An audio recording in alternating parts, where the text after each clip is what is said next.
Welcome back to Everything Whiskey. I'm Callum. I'm Sam. And the Ballantines 12.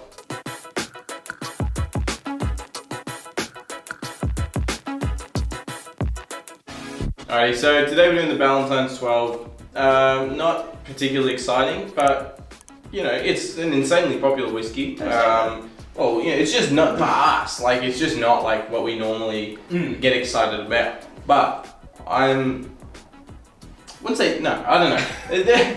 I am excited to taste it because like the base level one, the Ballantine's Finest, was insanely cheap and very good quality. I thought it was a cork from the way that was wrapped. Is it? It's a screw cap. It was a cork as well. They always do. Yeah. Whatever. So yeah, the 12 I am, I guess, relatively excited for, just to see how it stacks up against the Finest. It's still not expensive whatsoever. It's like 50 bucks. Yeah, 50 bucks. It's still so cheap here, especially for a 12-year-old. So let's pour this one in. So the two main ones in this are Glenfergie and Milton Duff, the two main distilleries, but apparently there's like over 50 other distilleries using this blend. That's what it always is. In these budgety blends. I think they use it a lot, and they're just building, it's a recipe basically, they're just building a profile using other whiskey to create something that's really palatable. And it usually is.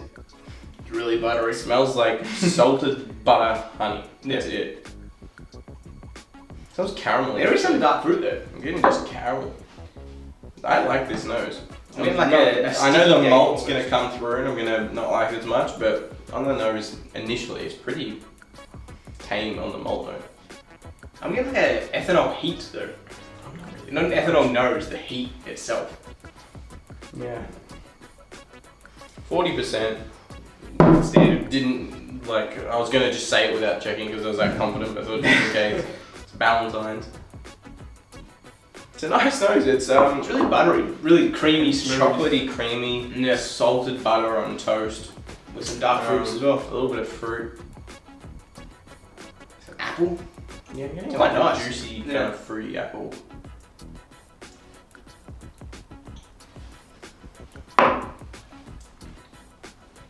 Jesus, that's smooth.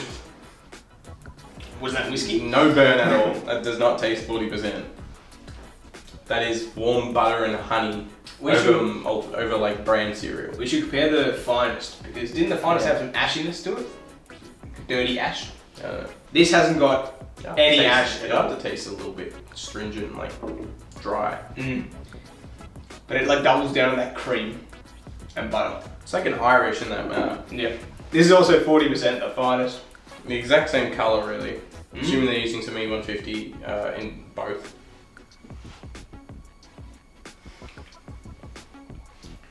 Definitely has a metallic.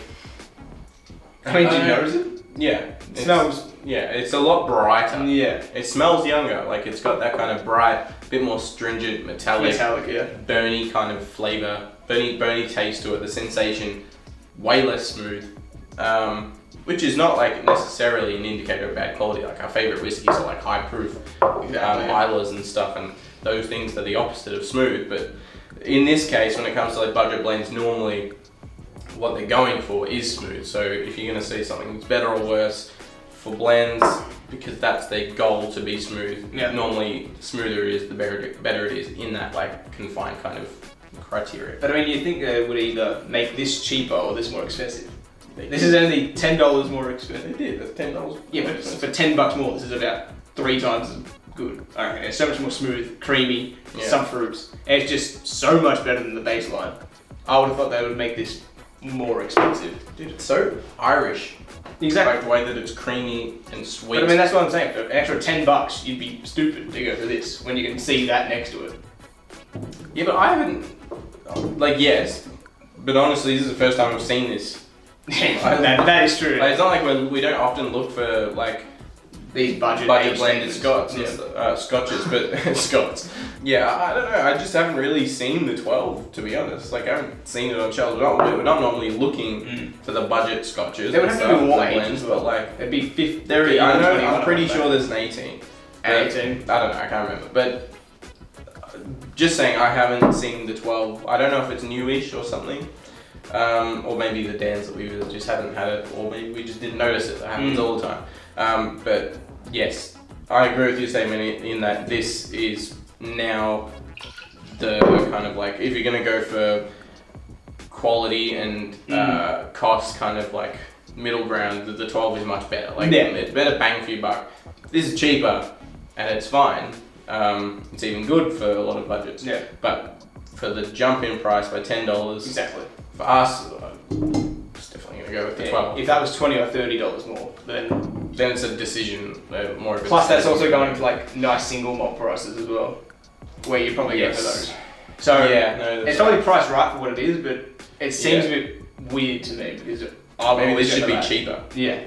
Probably price that down like 30-ish. I don't know. Anyways.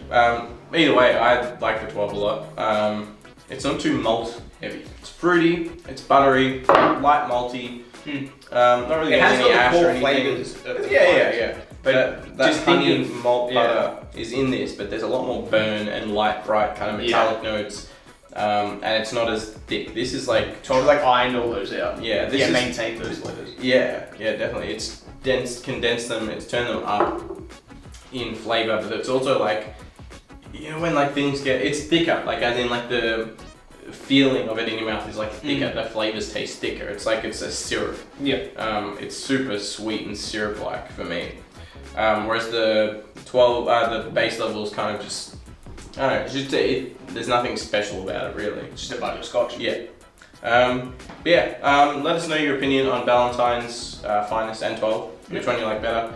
If you think it's worth it, the bump up in price for the 12 over the Finest. Let us know if it's like comparable, the difference in price for you guys. Maybe it's different over in other countries. Don't know. Probably.